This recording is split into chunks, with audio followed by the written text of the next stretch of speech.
Because all the other journalists want to join, right? Which was all the big guys. Okay. Also, is there any limited seat or on Sundays? So is there any limited seat?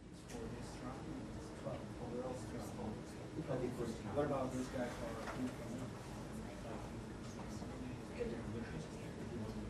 But you can't cover it commercially. It's like you can't fly. Like, you don't really know schedule that much, and you can't like some stops are like 3 hours. And you can't. You can pick. You can do his first stop, and maybe the last stop. So you can't do these big three. Also, there's this I'm going to go through customs and all that stuff.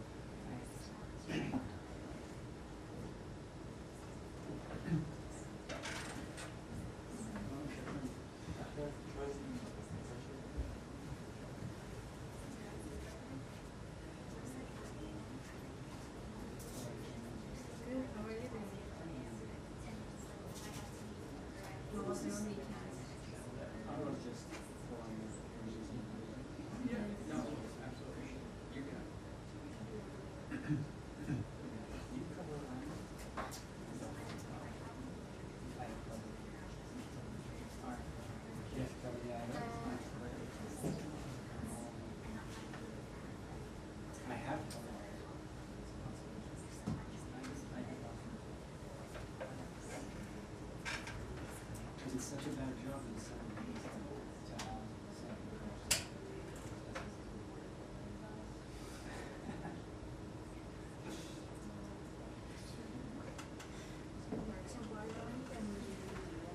everyone is doing. Oh.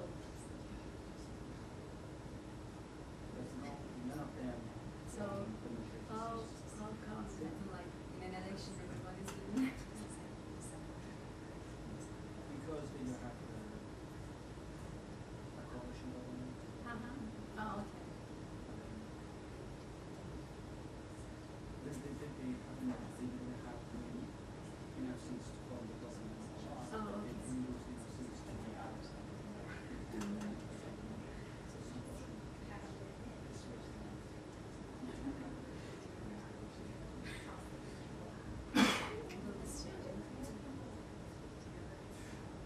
Not very much.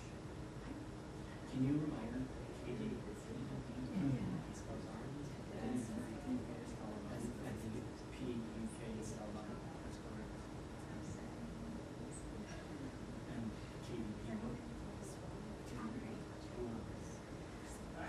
KDP, he wants that.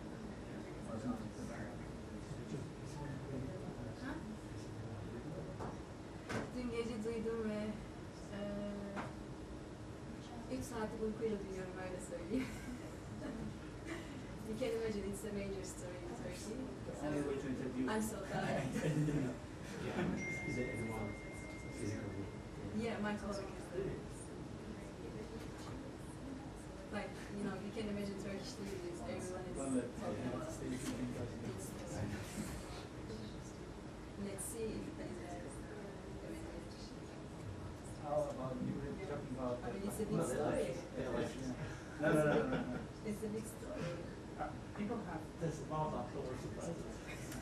I mean, not that big. What's their reaction? Did they Imagine. I mean, yeah, they confirmed it like officially. But, you know, it's about coming here to you can imagine. Maybe they're like one of the major sticky.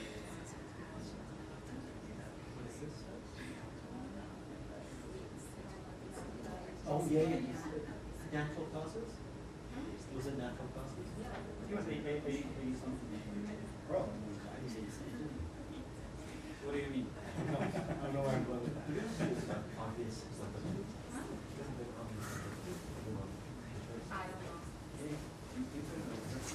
I can't go that.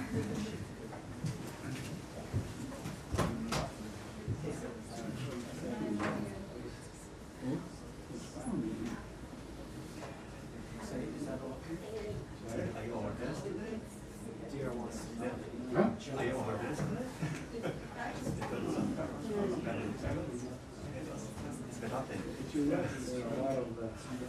you buy that one?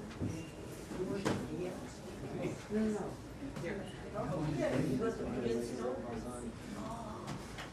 Pretty expensive.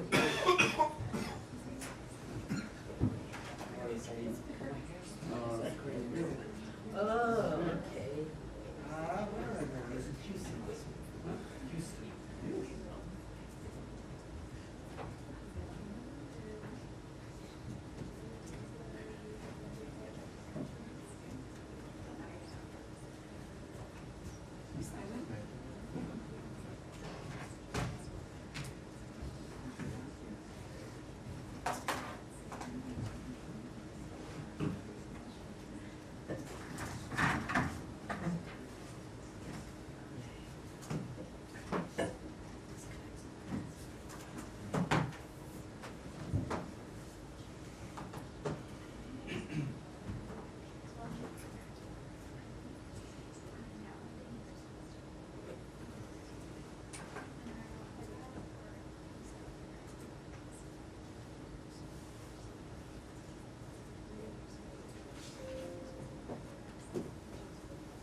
Good afternoon, everybody.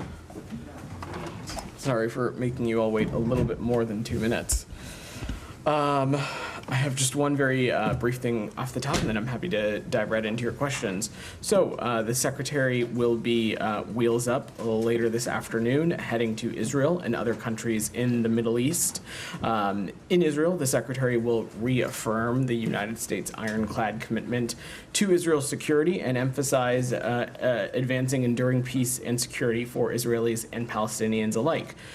Throughout the region, Secretary Blinken will discuss the importance of bringing the war in Gaza to an end, securing the release of all hostages, and alleviating the suffering of the Palestinian people. He will continue discussions with counterparts on post-conflict period planning and emphasize the need to chart a new path forward that enables Palestinians to rebuild their lives and realize their aspirations free from Hamas's tyranny.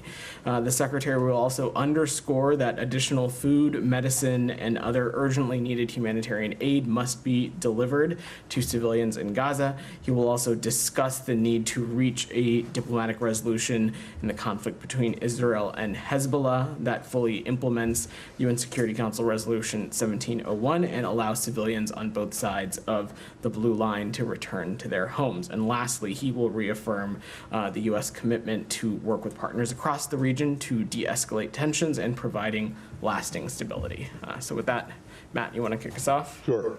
Just on the trip, briefly, what other countries is he going to? So Matt, I will let the travel team announce other stops as it relates to the schedule as the trip progresses. At this point, we can certainly share that he will be going to Israel, but additional stops are to be announced. Okay, and then on this whole leaked document thing, on the intelligence assessment of Israel's preparations for a response, does that play any? Is that a problem for him on this current trip? Is that an issue of concern? So I can't say that it has come up in any of the bilateral or diplomatic conversations that we've had.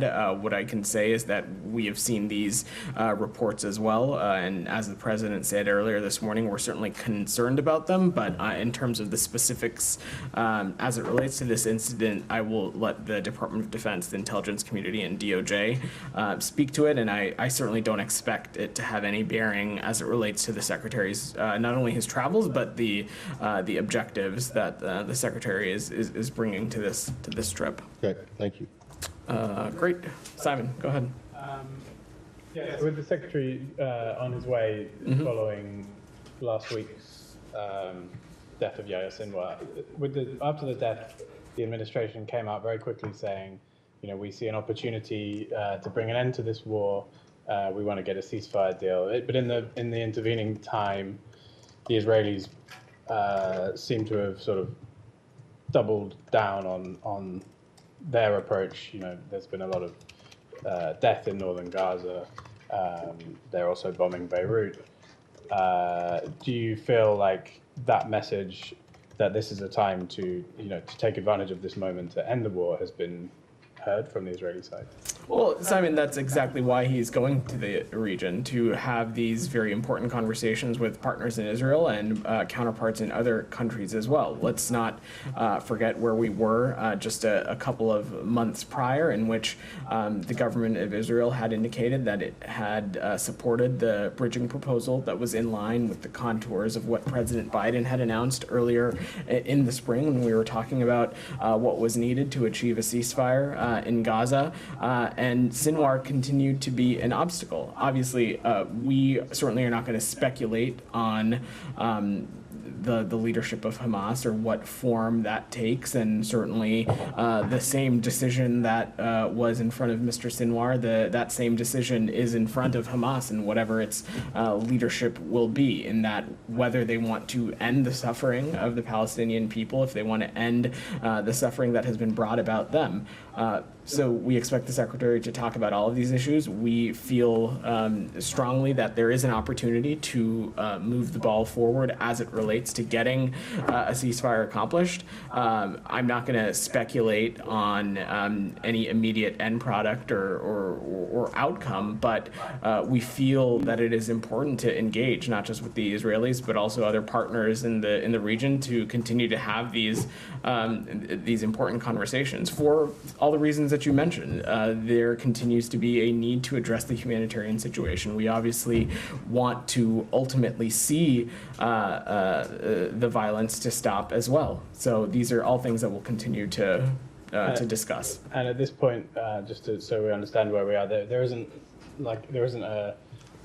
anyone who's emerged in Hamas who you are now negotiating with through the intermediary? Not to my knowledge. Of course, I will let our mediators speak for themselves and let them speak to what kind of engagements they may or may not have with Hamas. But Matt spoke a little bit about this on Thursday. In the aftermath of Hania's death, you saw there was some sort of semi-public process in which Hamas had indicated who its new leadership was. I have no reason to think that a similar process would not take place in the ensuring time ahead. And you mentioned the humanitarian situation. It seems like things have only got worse in northern Gaza.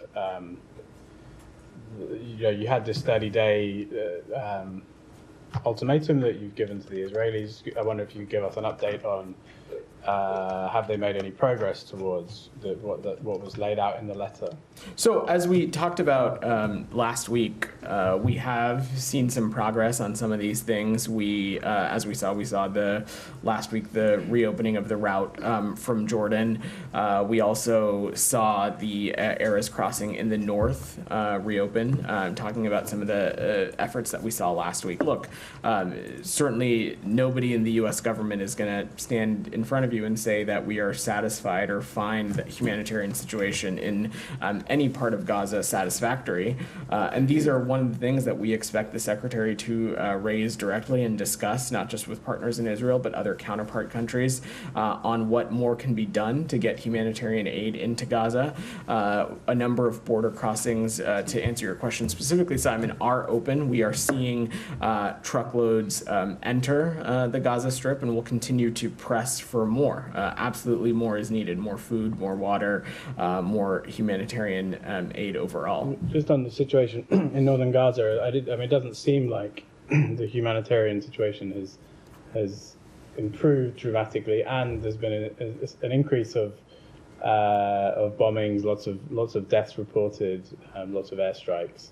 I wonder if the people of Gaza, especially those in northern Gaza, based on your rhetoric after the death of Sinwar, might have thought that this spelled positive news, but then the weekend probably hasn't left them with that feeling. So, what would you say to those people who are saying, well, why aren't we getting humanitarian aid in? Why are we still being hit with these airstrikes? Well, a couple of things.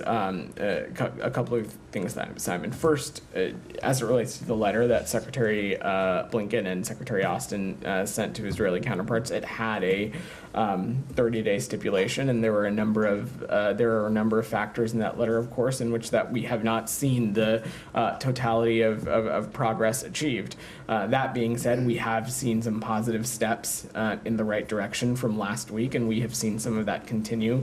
Broadly speaking, of course, more needs to be done. But the broader point here, Simon, is that entities in the region are faced with a choice now. Whatever the leadership of Hamas looks like, and Hamas as a whole, they have a choice on whether they want to engage meaningfully in continuing the conversations that had taken place earlier in the year when we were talking about achieving a ceasefire in Gaza. We think that continues to be the best path forward in which will alleviate the humanitarian suffering of the Palestinian people, but also allow the remaining hostages, of which there continue to remain 7 American citizens, are able to return home. And that continues to be an enduring priority for us. And I know it is for others in the region as well. Leon. Yeah, I understand. The Secretary feels important to continue to engage in the region, as you were saying. What do you think his leverage, or the U.S. in general, his leverage, is 2 weeks ahead of the elections, going back to the region? Are his hands tied? Is he going to be listened to?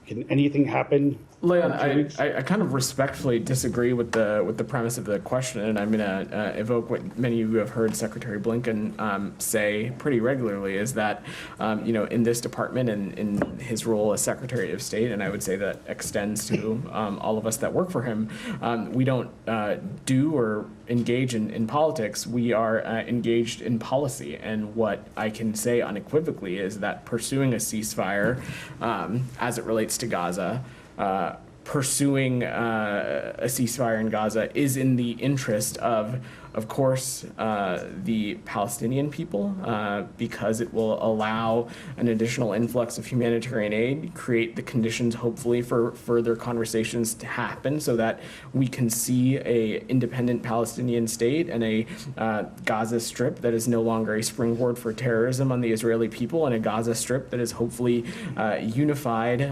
with the West Bank as an independent state.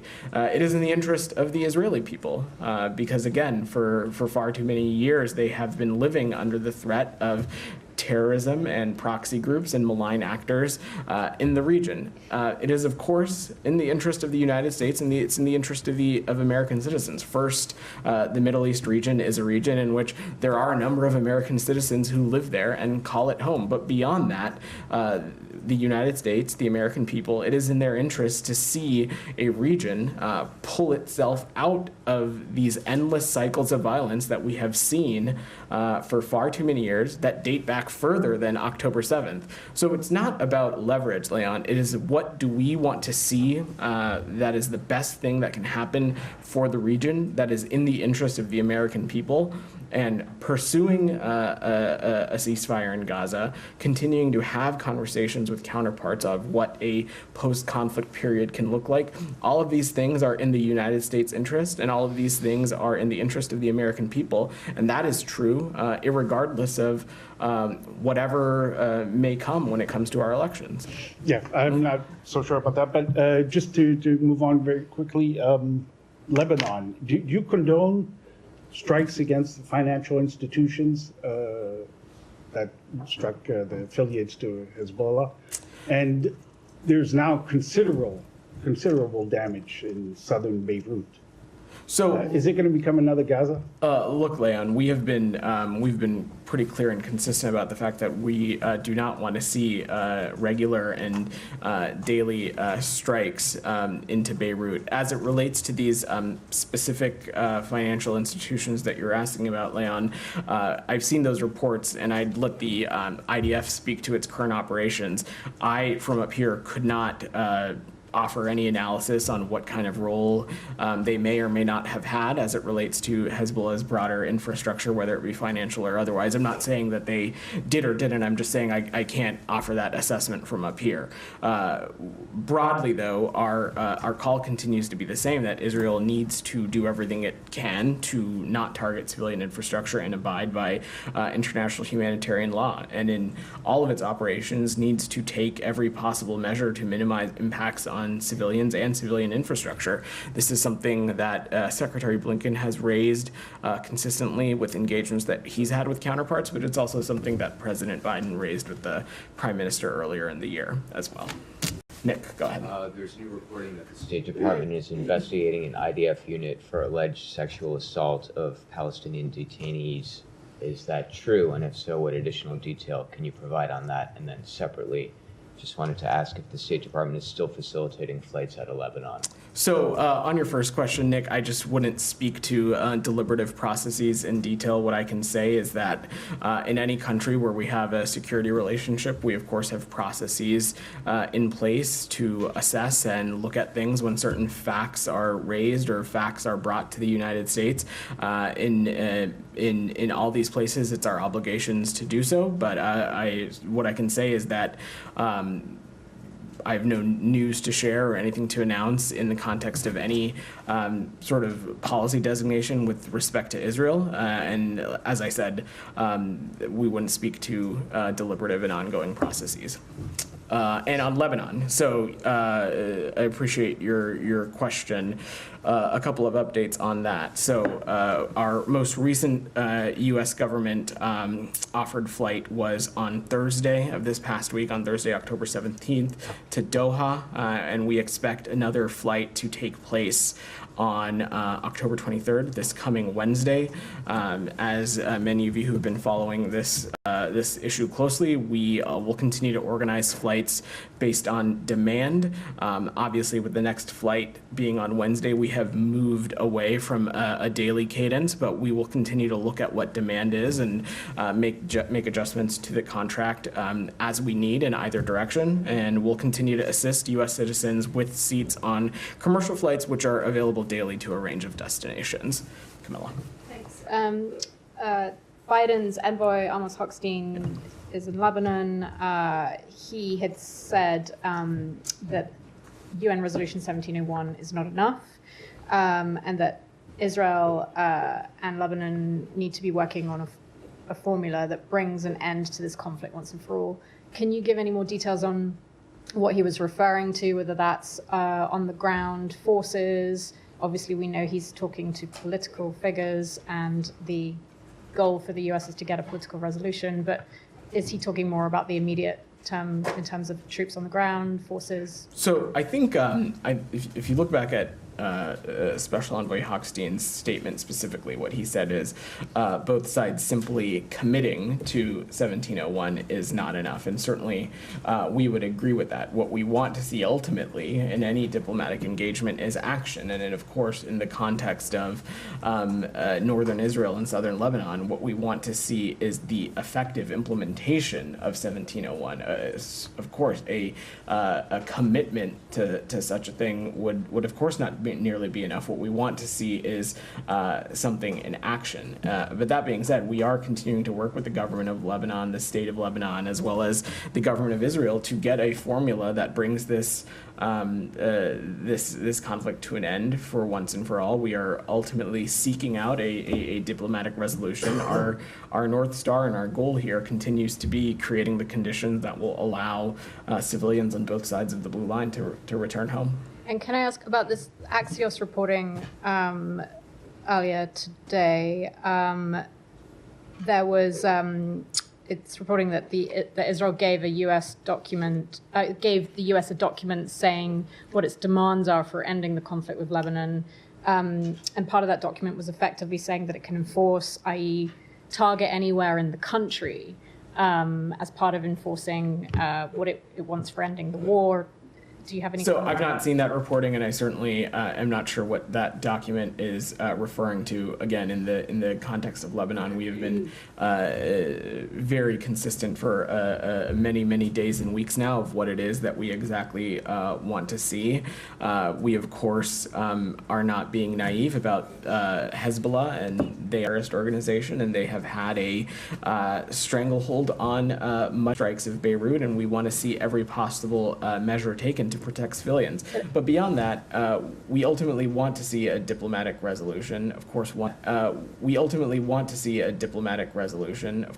that is in line with 1701, that we believe will allow civilians to return home. That continues to be our focus. But the US would not be okay with Israel being able to strike Lebanon? I just don't want to speculate around the context of this purported document, because I truly have no idea what this reporting is referring to. What I can say now in the context of the ongoing kind of activity is that we certainly don't want to see any kind of daily strikes or action into Beirut. Certainly ones that have the potential to impact civilians and civilians' infrastructure on a regular basis.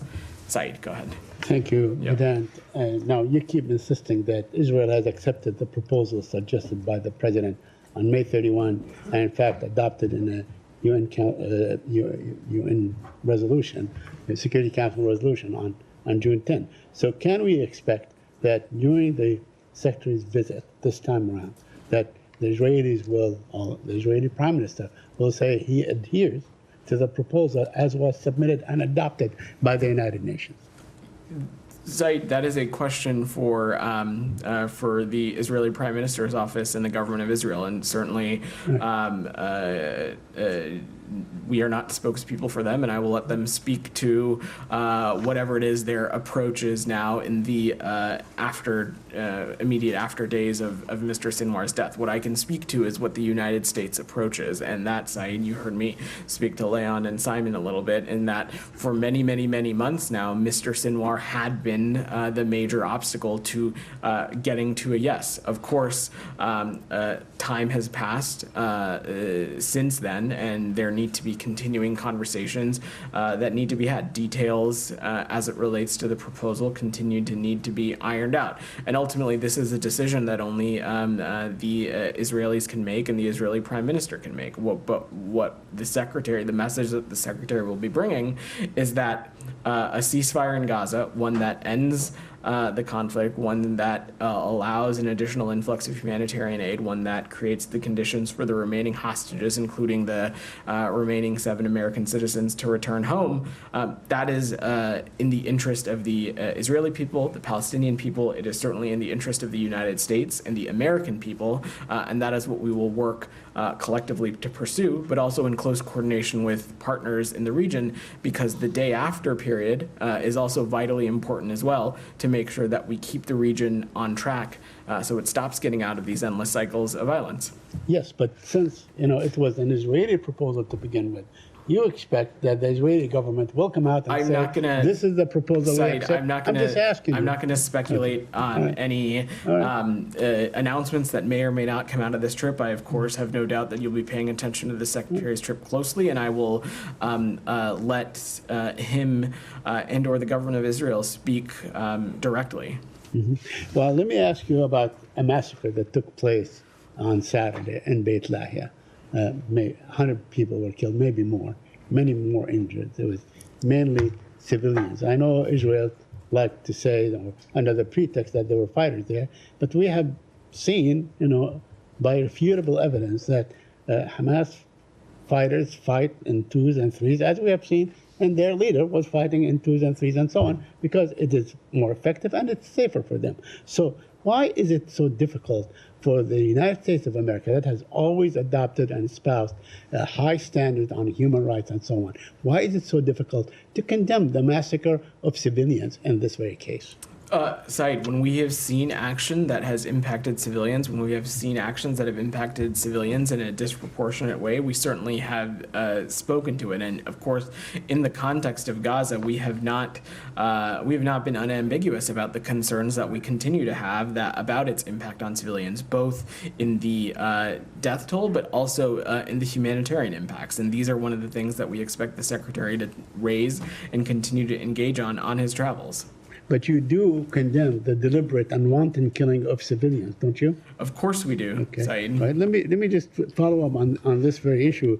Your ally, one of your strongest allies, is Jordan.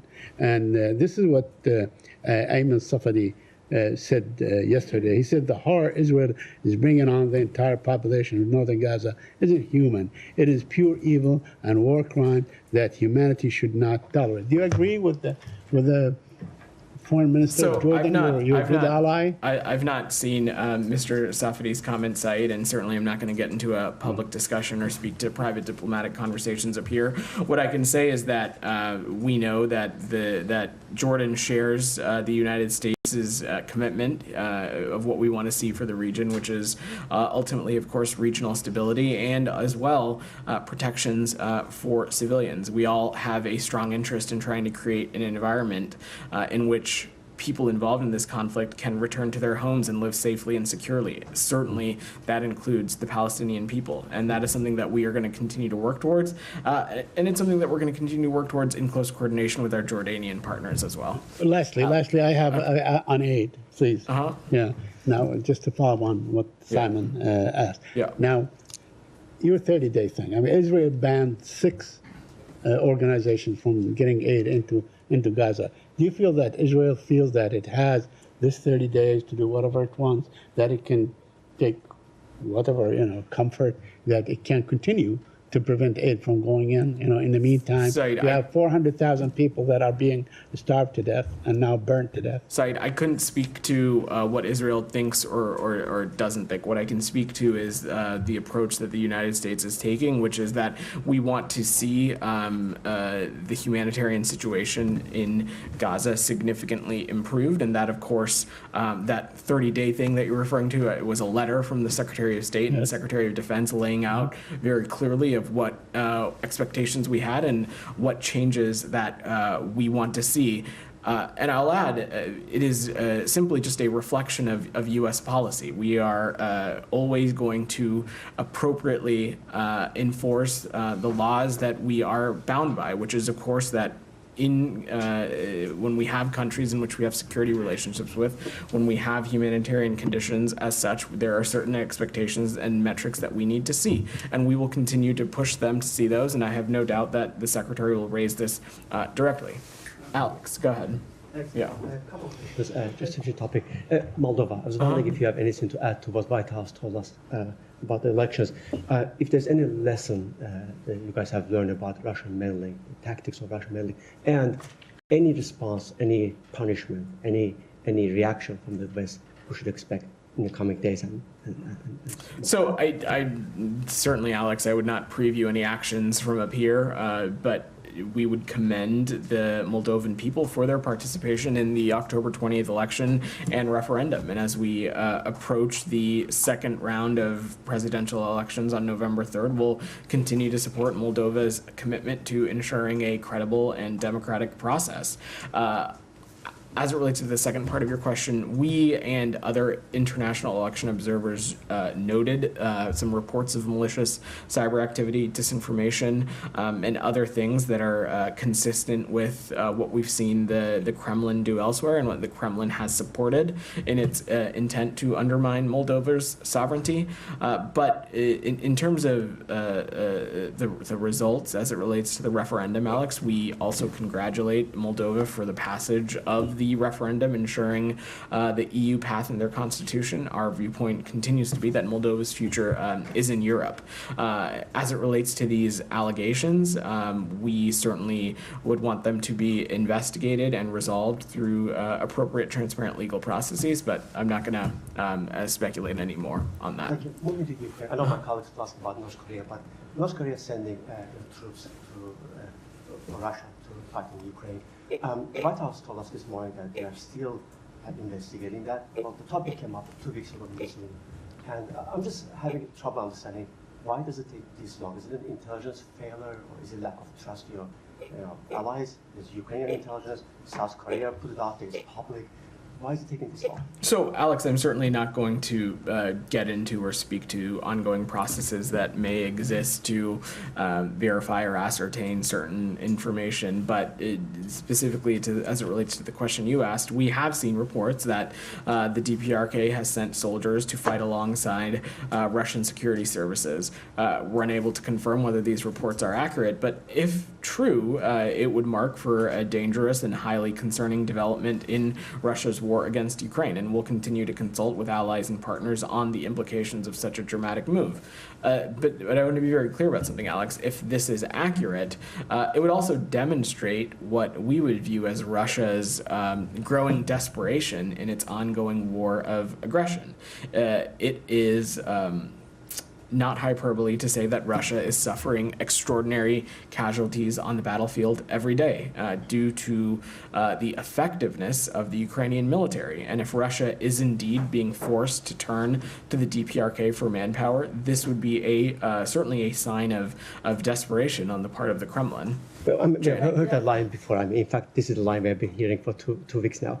Why do you guys want us to care about what it would mean other than what it actually will take? and how to respond to it? Well, Alex, we're just not at a place to confirm whether these reports are accurate. I'm sorry that's not a swift enough process for you, but we try to work and act deliberately in the United States, and I would just point you back to all the other times that we have offered updates and assessments about Russia's operation into Ukraine and Russia's potential closening of relationships with an adversary. When we have been able to ascertain some of those facts and we're in a place to share them, we can and we will. I'm certainly not going to get ahead of the process on this one. Jenny, I have a last topic, if you please indulge me. I'm going to let Jenny's patiently at her hand. Please come back to Go me. ahead, Jenny. Thank you very Yeah. much, Vedant. A couple of questions on Ukraine and North Korea. Ukraine President Zelensky and South Korea's National Intelligence Service released clear evidence, including a video of North Korean troops being dispatched to Russia, and it was revealed that 12,000 soldiers and special forces are training at the Sergeyevsky training camp, disguised in Russian military uniform and ID card. But why has the United States not yet confirmed whether this is true or not? So, Janie, look, just to echo again what I said to Alex, we're not yet at a point where we're able to confirm those reports and whether they are accurate. But I just want to echo again that if they are true, it's two things. One, it is a show of the desperation that the Kremlin has found themselves in, but it would also be a dangerous and highly concerning development in Russia's war against Ukraine. It also would be another example of the closening of relations that we see between Russia and the DPRK. But again, at this point, I don't have a assessment to offer from the United States in terms of whether these reports are accurate or not. If the dispatch of North Korean troops to Russia is true and confirmed, will there be a change in support from the United States, EU, and NATO? Well, I'm not going to speculate at all, Janie. Look, when we have seen the Russian Federation close in relations with another country or rely on another country for its efforts in Ukraine, and an example that I can think of is the closening of relations that we have seen between Russia and Iran. You certainly have seen the United States take appropriate action, and we will certainly not waver when it comes to the support that we'll continue to provide our Ukrainian partners. Last one. Although the Middle East issue is considered important, the Korean Peninsula issue is also important. What impact do you think the North Korean military's dispatch of troops to Russia will have on the Korean Peninsula in the future? I'm certainly not going to speculate on what impacts it could have on the Korean Peninsula beyond just saying, again, if these reports are true, it certainly would be another example of a reckless and destabilizing action that we are seeing the DPRK participate in. But again, I don't want to speculate. Rabia, you've had your hand up patiently. Go ahead. I have a question on Turkey. Yeah. Fethullah Gülen, the leader of FETÖ, whom Turkey has long sought to extradite for orchestrating the 2016 failed coup, died yesterday. Have you seen the reports, and does the US have any comment on this, considering this issue has been a major sticking point between the two countries? I've seen those reports, but I have nothing to offer. I wouldn't comment on matters involving a private individuals living in the United States. So I have seen those reports, but don't have anything to offer. Go ahead. Yeah. Oh, on the same topic? I'll come back to you, DR. Go ahead. Turkey reached out for his body. Again, we're talking about what would be a private individual living in the United States, so I just wouldn't get into that for privacy considerations. So I will leave it at that. DR, go ahead. Thank you, Vedant. Yeah. Yesterday, the Kurdistan region held election, and you observed this election very closely. So what's your comment on this process? Was it free, fair, and transparent election as you urged it? the political parties for that? Let me say a couple of things, DR. First, promoting democratic values is a key priority for the U.S. government as it fosters global stability and it strengthens alliances. These are things that we think are integral to what our interests are in the Iraqi Kurdistan region and beyond. We certainly applaud the role that civil society and the media had in this election in fostering political dialogue and amplifying the voices of Iraqi Kurdistan region residents ahead of the election. What we saw is high voter turnout and an election that proceeded without major security incidents. We saw some reporting of some logistical challenges at various polling stations, but overall, from our viewpoint, the process went forward fairly orderly. And our focus now, DR, is that we are strongly urging political parties to engage in a prompt and sustained dialogue to swiftly form a stable and representative government without delay. We think that is the next appropriate step. Yeah, Vedant, forming a government without delay, this is what you are calling for. But as you may know, none of the political parties won enough seats to form that government. So will there be any U.S. engagement with the political parties to come together and form a government without delay? I'm certainly not going to preview any specific engagement, DR, but we call on Kurdish leaders to find a way to move past their differences and form a government. Our view is that there is more that unites Iraqi Kurdistan leaders than divides them, and it's in the interest of the people to move forward in an inclusive process and form a government as soon as possible. Thank you. I'm going to go to Prem. He's had his hand up. Go ahead. Yeah. One follow-up on Simon and Said's questions. Yeah. So last week, the U.S. sent that letter urging Israel to improve the humanitarian situation in Gaza and heed international law. In that time, the Israeli military has targeted a child and then bombed him and the people trying to help him.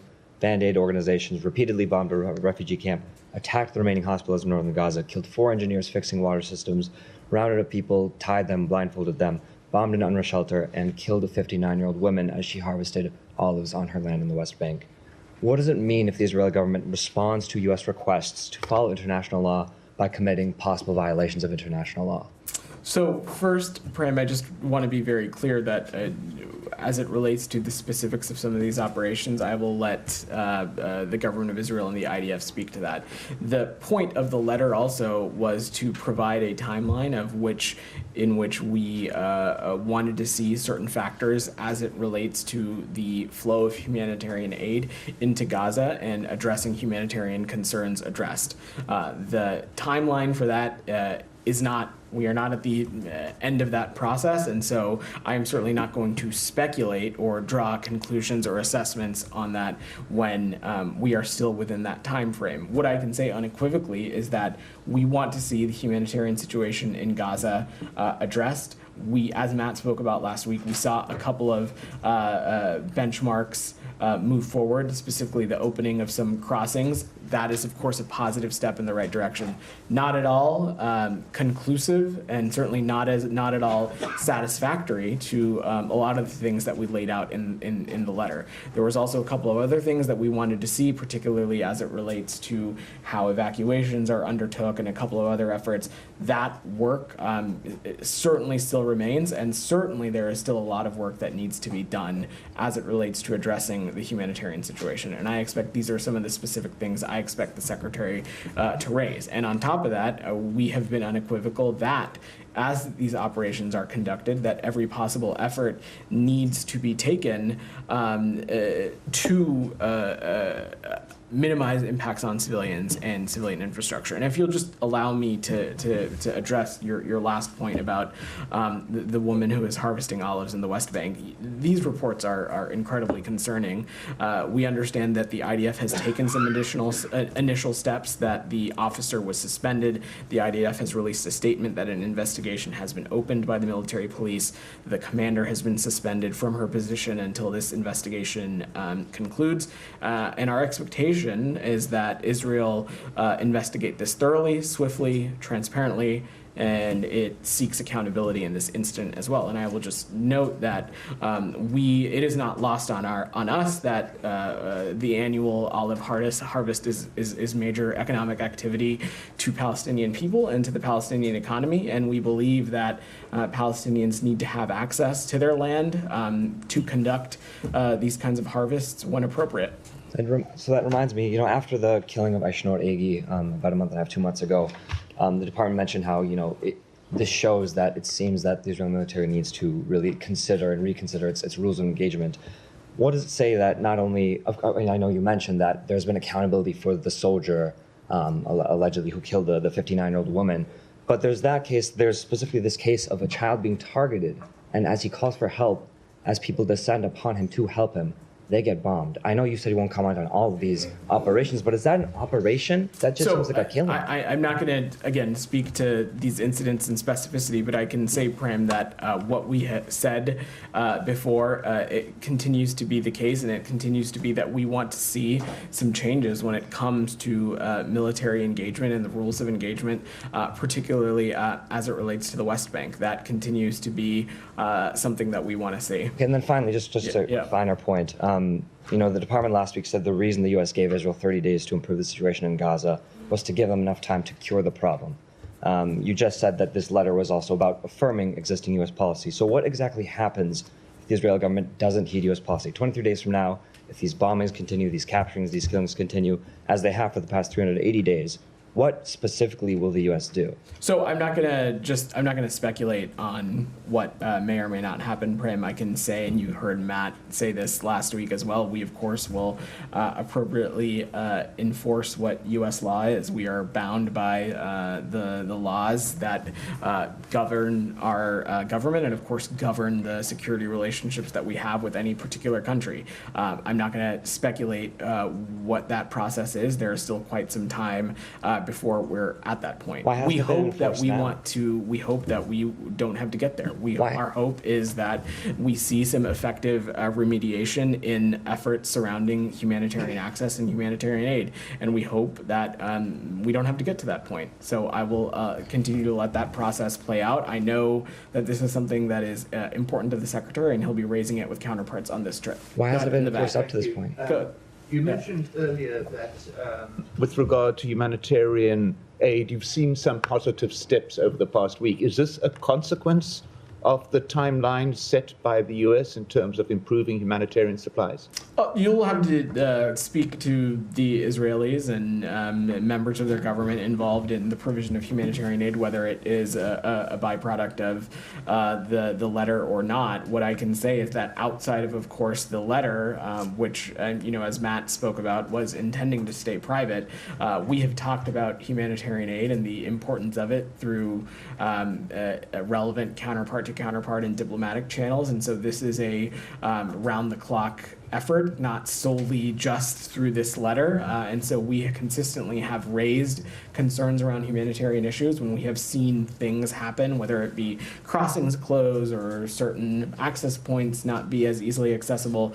We've raised those directly, and we'll continue to do so. So I'm not going to speculate on where those changes came from. It obviously was a positive step in the right direction, but as I said in speaking to Prem, we want to see additional steps taken. If I can just, on another issue, there are several reports that the U.S. is investigating the actions of an Israeli unit, Unit 100, which guards detainees from Gaza.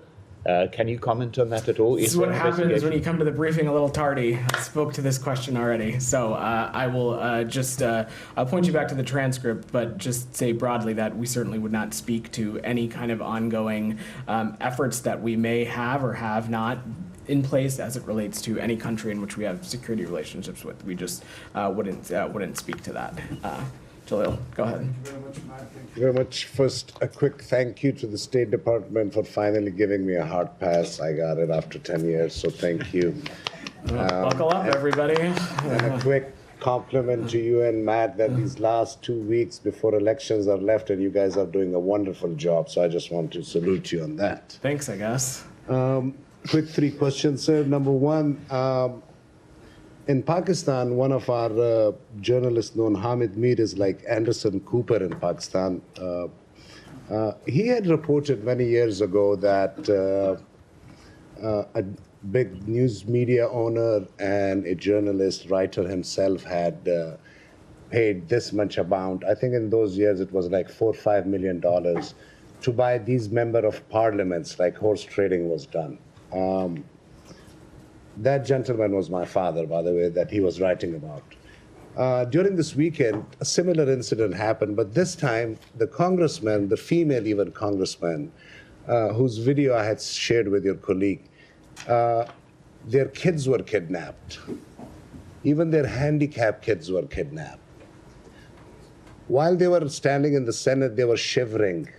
I mean, is this the democracy that you are? Is this the democracy that you want to see in Pakistan? Jalil, I have I don't have anything to offer as it relates to what you laid out. If of course for anything, for any kind of kidnapping, that certainly we would defer to local law enforcement. If that is true or not, I wouldn't get into from here. Okay. Simon, So, just one question, please. One more. Go ahead.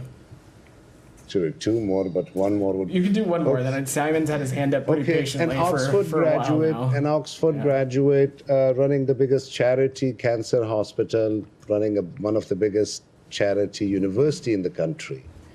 For last 1 month, his treatment has been horrible.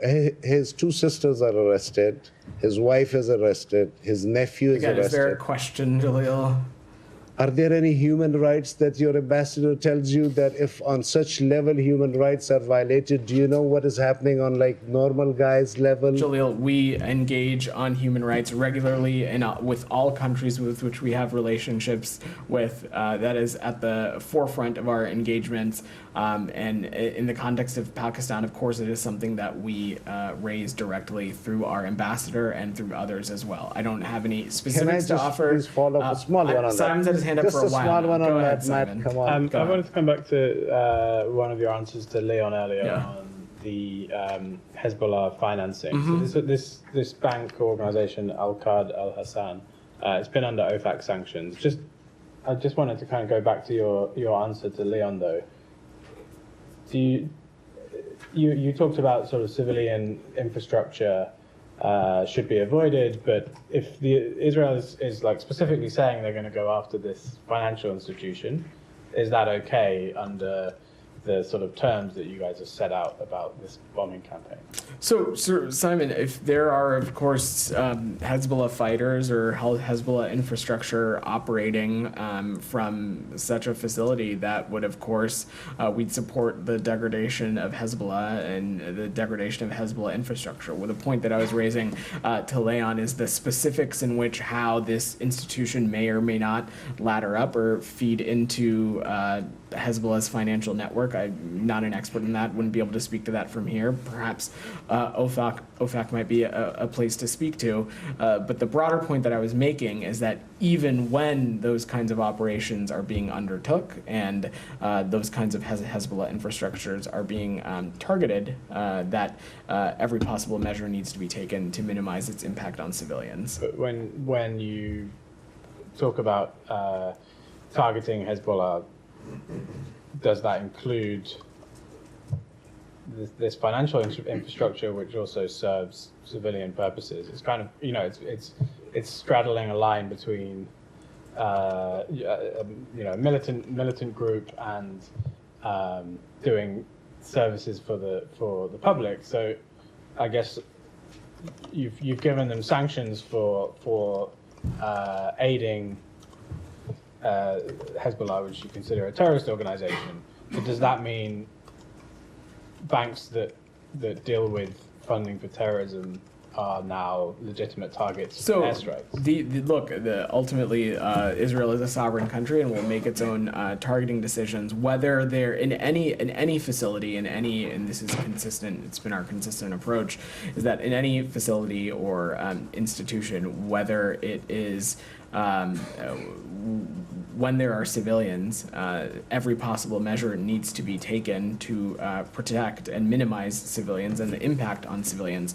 However, much like Hamas, Hezbollah is a terrorist group that operates within civilian infrastructure, has co-located itself within civilian infrastructure, and when that happens, civilian infrastructure can unfortunately become targets. We want every possible thing to happen so that isn't the case, and that is why we keep coming back to one of the things we keep coming back to rather is 1701.